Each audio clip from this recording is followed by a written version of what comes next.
G'day folks, what is the value of a dollar?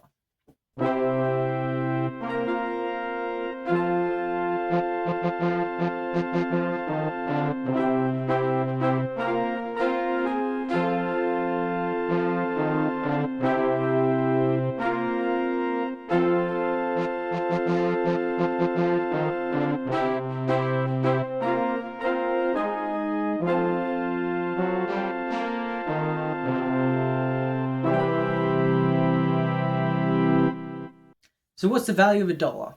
It depends. My God, I have a new camera. I look incredibly pale. I look very pale. A white shirt was not the best choice here today. But anyway, so what is the value of a dollar? That depends. Regionally, where you ask. Obviously, economically, who you ask, and depending on the decade, when you ask them. But what is the value of a dollar today? I'm obviously not going to list indexes. That's not what this episode is. Look at the length of this video. I'm not here to list indexes. I'm delving into the more philosophical angle of how do we value money or wealth. So money or a dollar has whatever value you give it. Its value is a belief. A dollar is as valuable as you believe it is. That's how value works. It helps that we've tied a dollar to things with inherent value like necessities such as food and shelter. That helps give a dollar its value. But again, it's different to everyone. Let's start with what is the value of a dollar to people, to the working class. What is the value of a dollar to you and I?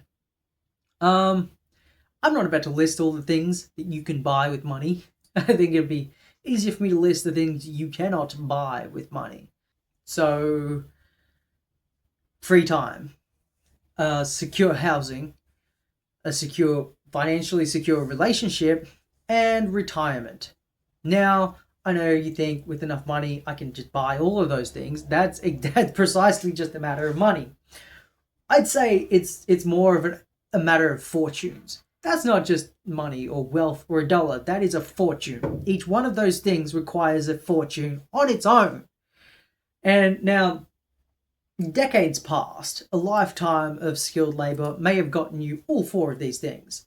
That's not the case anymore. Now, I think a lifetime of skilled labor has a great deal of value to it. It's a very noble thing to do. I think it can accomplish things and get you places, but there are limits as to where that will get you now.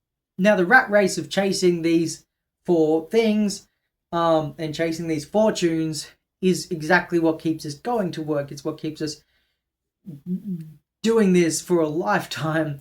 It's that chasing a carrot on a stick under the fantastical delusion that we can acquire all four of these things. And I mean, depending on the socio-political circumstances of your environment, a lifetime of skilled labor can accomplish a lot. It can get you some of these things. Whether it can get you all four of them is really a long shot. Now it's really difficult. And I would argue that all four of these things are necessary to just have from birth if you were to just live a happy life. I mean, chasing these things gives you anxiety. It stresses people out. It's not how people were supposed to live. I think these are four things that are naturally granted to life forms throughout nature.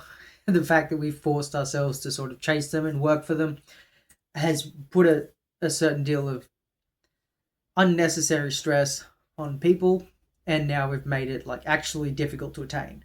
And unlike, 50 years ago, it's actually hard to attain these four things within a lifetime of skilled labor starting now. It's a bit much. And if it does require decades of your adult life to attain just one of these things, it's not worth it. It's not worth it. It's not worth it. You're better off. Then you might just not want a family. You might just find a way to vagrant without needing a home. You might find a way to cheapen every other aspect of your life so you don't have to work so much to make way for free time. You might job hop for free time. You might just never retire. Now, I want my youthful social life to have free time. Most people want a secure place to live before they start a family. Most people want to start a family before they're 50. And I want to retire before I'm 90. If I don't get to retire by the time I'm 90, I'm not going to retire. I'm going to evaporate. Okay, but some people just have all of these things. What is the value of a dollar to them? What is the value of a dollar to the wealthy?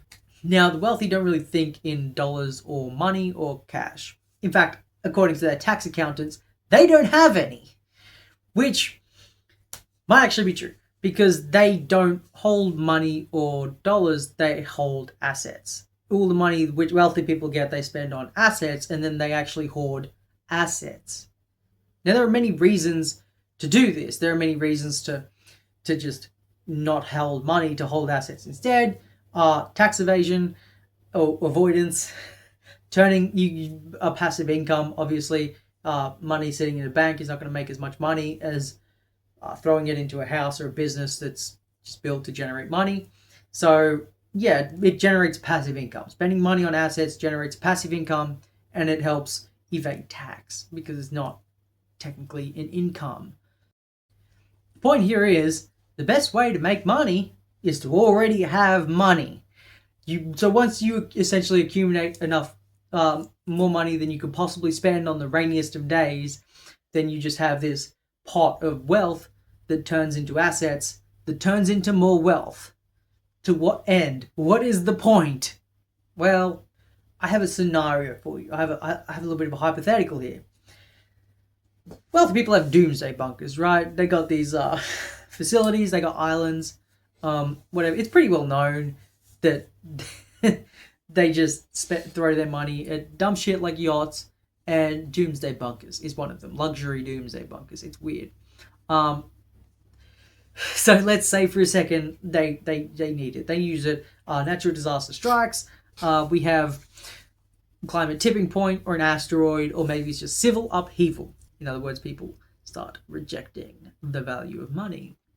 Anyway, the point is that these wealthy people have these facilities or doomsday bunkers or whatever that has everything they could possibly need in a doomsday scenario. Asteroid hitting the Earth, mass extinction, whatever. They don't like this. They don't like this. They don't like the idea. Even if it's like the most luxurious bunker in the world, without other people there, it's a gilded cage. It's just a gilded cage, and there's not the kind of life that you'd want to live. They kind of have they value the idea of having people wait on them, even if a robot can do it. Wealthy people do not generate their own music or art with AI. They value human beings doing that. They expect poor people to generate it with AI. They expect poor people to just deal with the robots, but they themselves feel like they have the privilege of being waited on hand and foot by other people. It doesn't matter how skilled the robots are, it doesn't matter how good the robots are. They would rather it be done by people. They like having people around. If not as servants, then they like having people around merely to socialize with. But I mean, who doesn't? That's how people work. So wealthy people, they want people to work for them. They want friends nearby, but they just don't want anyone that would ask them to share their things. Sounds a little bit familiar, but so what is wealth to the wealthy? It is not money. It's not even assets. It's leverage over the majority of other people. Wealth to the wealthy is power, in some cases fame. It's leverage over everyone else. That's what wealth is to them. Essentially, inflation is great for them. Inflation ups their value. It makes us poorer. It gives them more power over us. The poorer everyone else is, the more leverage they have over the more people. Inequality is great. Inequality is power to them. Inequality is their wealth. Moving on. What is the value of a dollar to the government? Now, like it or not, the government is not a malicious, all-knowing, conspiring entity lurking under the bed. The government is a passive entity that is pretty much run by the people you elected to run it. The people in the government decide whether or not the government is a good thing, whether or not the government is a authoritarian force or not. The government itself is not a monster lurking under the bed. You can't just blame the government on shit. The government is run by people. The government is run by people. Anyway, now, oh, look, I'm getting political. Yes, I'm getting political because money and finance and economics is basically the crux of politics. And anyone who is trying to talk about politics or preach or get votes or vote because of anything other than where money flows, because of social issues or whatever, is full of it. They don't know what they're doing or talking about. That is a distraction. So you can shove your social issues and your identity politics right on up your ass, because the most important political issue is how money flows through the three pots of wealth. Now, you have private wealth, you have public wealth, and then you have government wealth. Government wealth basically accumulates through taxes and then goes out through government expenses, government spending. Now, the contentious issue here is about where it gets its taxes, who it taxes, how that money goes in, and who reaps the benefits of government spending. That's politics. That's how it works. Look, I wish human rights and personal liberties was the focus of politics. That would be great, but it's not, because essentially the offense and defense of greed is what dominates the political sphere, because everyone wants to control where the wealth flows, how the wealth flows through the three pots. This is the very boring nature of politics. So why are we doing this? What was the value of $1 intended to be? What was it supposed to be? It all started with property law. If you want to be civilized and you want something that I own, then you have to give me something of equal value. And currency made that efficient. I'm not going to do a history lesson on that, but I clearly gain from property law. Oh, I'm gassy today. I clearly gain from property law. I am very glad that people can't just come in here and take my guitars. I'm glad that it's within that I legally own them. I gain from property law. And now that we live in a time of exponentially accelerating inequality, the wealthy will suddenly own everything, because it is just in their nature to accumulate assets and buy things up, and eventually everyone else will just own nothing. The wealth will be stripped bare of the lower classes, which leaves everyone else with nothing or in debt. Now, I clearly gain from property law. We don't have the kind of anarchy that permits people to just waltz into places like here and take all my guitars. I'm glad that is legally mine and people can't go taking my guitars. I gain from property law. I understand why it exists. I respect it. I don't go taking things. That is anarchy. Yes, this is an anarchy tattoo. It is eco-anarchism. I'm not getting into that today. It's different. I'll do a video on it someday. Don't worry about that. But there has to be like a middle ground between like total anarchy and wealth hoarding. There has to be a middle ground, and we haven't really assessed property law since the invention of the internet, or really like the world wars. We haven't assessed property law since before World War One. This is a new world. We're in a new world with new circumstances. We can reassess property law. We can do things that, well, we obviously, we live in a world where total anarchy and theft is like not permitted, it's regulated, it's something that doesn't happen easily or legally. But wealth hoarding needs to be as equally regulated. It needs to be as equally frowned upon and maybe even equally illegal. Wealth hoarding is problematic. And that's where wealth taxes come in. We need wealth taxes. We need to tax the wealthy based on their assets, obviously not their income, because they don't have income. All their income turns into assets. We need to tax the wealthy based on their assets, because we have no choice, because it's the only pot of wealth that still has money in it. The government and public sectors have no money in them. So you need to redistribute that. Yes, it's called a redistribution of wealth. It's not a very It's a term a lot of people really don't like, but it's what it is, because that pot of wealth has too much in it and the other pots of wealth have nothing in them. We need to fix this, and you need to tax that pot of wealth and distribute it through the government and into the public pot of wealth, which benefits everyone else. So now, as an Aussie, this next part is not going to make sense for anyone in any other part of the world, but the recent Aussie 2026 budget by the government was a step in the right direction. It did focus on taxing wealthier classes. I'm pretty happy with it. I don't think we should be complaining about it. God knows the wealthier classes will and are complaining about that, but screw them, forget them.